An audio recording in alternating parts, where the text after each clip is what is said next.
Candidato ao governo de São Paulo pelo PSDB, João Dória conversou hoje com o Band Cidade e comentou a operação da Polícia Federal que apreendeu material de campanha em seu comitê na capital paulista. Candidato, muito obrigado por atender ao convite do Grupo Bandeirantes mais uma vez. Rodrigo. Eu que agradeço. Candidato, nós estamos na reta final do segundo turno. O que muda nessa reta final? A gente vê um debate quente na Band, a gente vê diversas ações das campanhas. Muda o clima, é isso? Muda o clima. É uma nova campanha. O segundo turno é, de fato, uma nova campanha. Porque é um contra um, é frente a frente, é olho no olho. É final de campeonato, Rodrigo. E final de campeonato da liga mais importante. São Paulo é o estado mais importante do país. É o estado mais brasileiro do Brasil. 33 milhões de eleitores, quase 45 milhões de habitantes. A maior economia, o maior PIB do país, a maior influência política no plano nacional, a maior bancada também no Congresso Nacional, na Câmara Federal. Portanto, é uma eleição que impacta no Brasil, não é apenas uma eleição aqui em São Paulo. Então, é natural que seja uma campanha muito acirrada no segundo turno e numa disputa, claramente, Rodrigo, de dois campos. O campo da esquerda, representado pelo Márcio França, com toda a sua história de socialismo, petismo. Ele foi líder do Lula no Congresso Nacional pelo PSB, o Partido Socialista Brasileiro. Recebeu o apoio dos partidos de esquerda ao longo das últimas semanas. E ontem até surpreendeu recebendo o apoio do MST. Aliás, é impressionante, né? Um movimento ilegal, um movimento de bandidagem como o MST, ainda tem a coragem de colocar publicamente que apoia o Márcio França. O que marca notadamente a diferença entre os candidatos. Eu sou um candidato de centro-direita que apoia Jair Bolsonaro à presidência da República, que defende uma política econômica liberal, que defende a livre iniciativa, que defende um Estado menor, mais enxuto, mais eficiente, que sou contra a velha política, nada de carguinho, nada de proteção a amiguinhos de partidos ou a correligionários. Eu defendo eficiência, transparência, gestão econômica inovadora e defendo principalmente o fim da burocratização. E vale lembrar outro aspecto que nos diferencia também, Rodrigo. Eu sou visceralmente contra qualquer novo imposto, qualquer nova taxa. E, ao contrário disso, vamos gradualmente desonerar, diminuir a carga de impostos em São Paulo. Então, são dois campos. Um campo da esquerda, que é o do Márcio França, que tem o apoio, o suporte de petistas, pessoalistas, comunistas, pessoalistas e outros vigaristas. E o campo do centro-direita, que eu defendo junto com o Bolsonaro.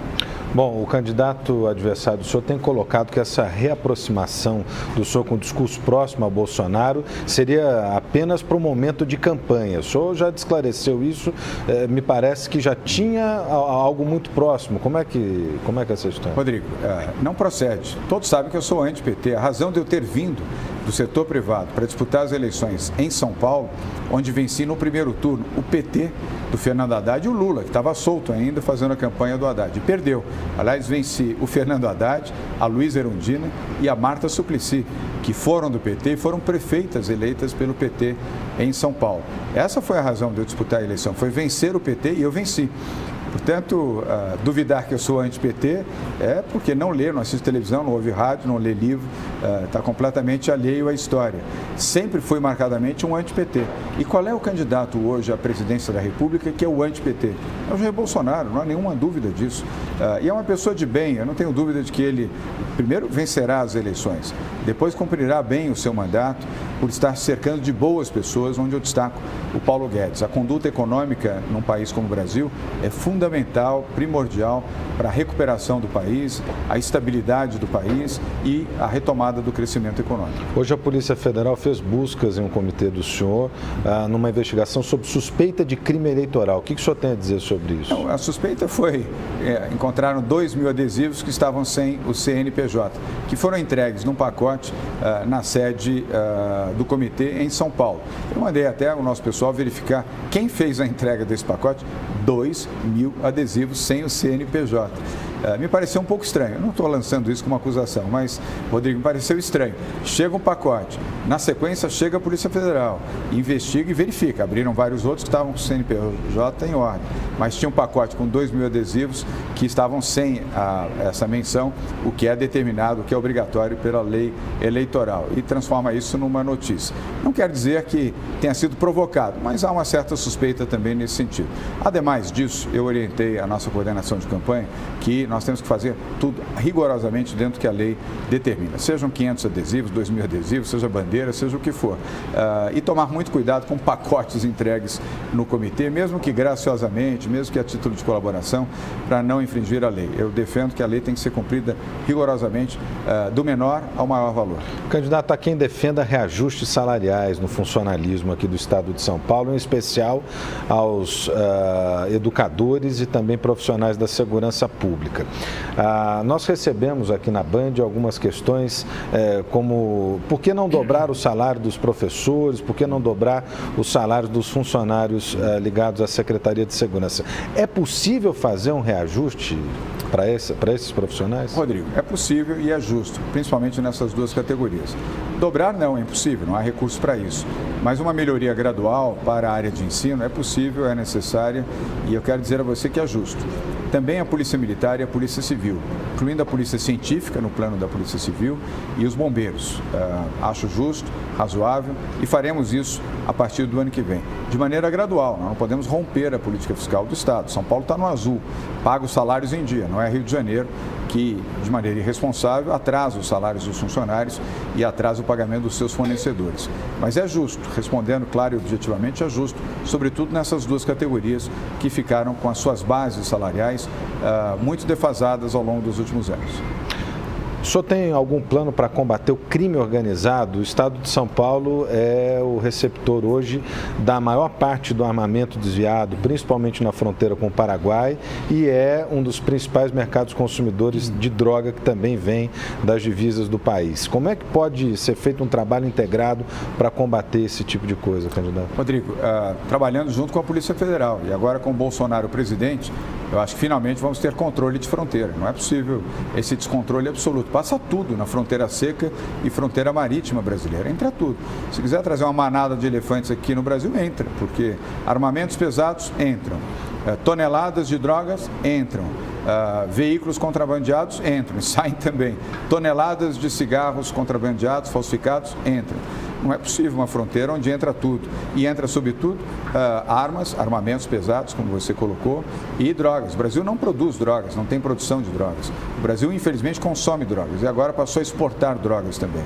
Então, a primeira coisa é que a Polícia Federal tem um controle rigoroso de fronteiras e utilize tecnologia. Essa alegação de que a fronteira marítima, fluvial e seca do Brasil é grande demais, isso é história. Hoje, com a tecnologia de imagem, de drones, você tem total controle sobre qualquer fronteira, em qualquer extensão. Faça acordo com os americanos, faça acordo com a Alemanha, faça acordo com países desenvolvidos, você vai ver que essa tecnologia está disponível. Quando se quer, se faz.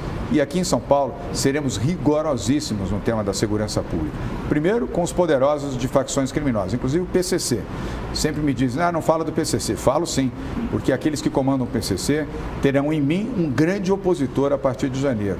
Tem a menor moleza com o PCC, nem com chefe de tráfico, nem com big chefe de tráfico.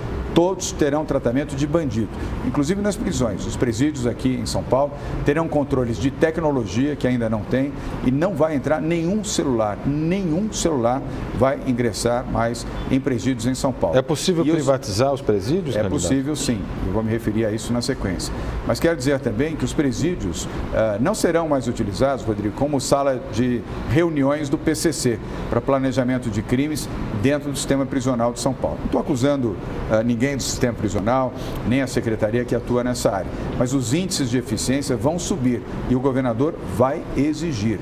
Então, este sistema, inclusive, vamos trazer para cá a experiência americana, que já se reproduz aqui no Brasil. Há uma unidade do sistema prisional em Minas Gerais, que foi implantada pelo professor Antônio Anastasia, quando governador de Minas, que fica em Ribeirão das Neves. É o mesmo modelo dos Estados Unidos. É um sistema prisional que foi implantado em Minas há cerca de 6 anos. Houve uma única fuga em 6 anos, nenhuma rebelião, nenhum celular foi descoberto e ingressou nesse sistema prisional, porque ele tem um controle tecnológico que impede o acesso de celular. Até advogados, quando chegam, outros visitantes, a uma distância segura do presídio, são obrigados a deixarem os seus celulares, porque o sistema de proteção, uma corrente de proteção, é um cinturão de proteção que evita que qualquer celular ingresse. Então, e é isso que nós vamos fazer aqui em São Paulo também. Nós temos um déficit de 160 mil vagas. Rodrigo, nós temos 235 mil presidiários aqui, a maior população de presidiários do Brasil, equivalente à população de presidiários de outros países, desenvolvidos inclusive. E temos mais 160 mil que se amontoam nos presídios em São Paulo. Isso acaba sendo uma fábrica de criminosos, além de ser desumano. Eu defendo que o preso cumpra na cadeia a sua pena. Vai acabar a saidinha, nós vamos agir do ponto de vista do Congresso Nacional, inclusive com a ajuda de um grande deputado reeleito aqui de Campinas, o deputado Carlos Sampaio, para votar a lei do deputado Antônio Goulart, que proíbe as saidinhas aqui, e eles vão cumprir a pena na cadeia e trabalhando. Mas isso não significa tratar de maneira desumana o prisioneiro. Agora, ele vai trabalhar, inclusive, para pagar o custo que ele representa para a sociedade. O fim de saidinhas. E complemento, dizendo que vou trabalhar também no Congresso Nacional, com a ajuda do deputado Carlos Sampaio, para a redução da maioridade penal, de 18 para 16 anos. A mesma pena aplicada a um bandido, a um assaltante, a um agressor de 18 anos, será aplicada também ao agressor de 16 e 17 anos. Candidato João Dória, muito obrigado por atender mais uma vez a Band. Grande prazer. Uma boa noite. Obrigado. Boa noite.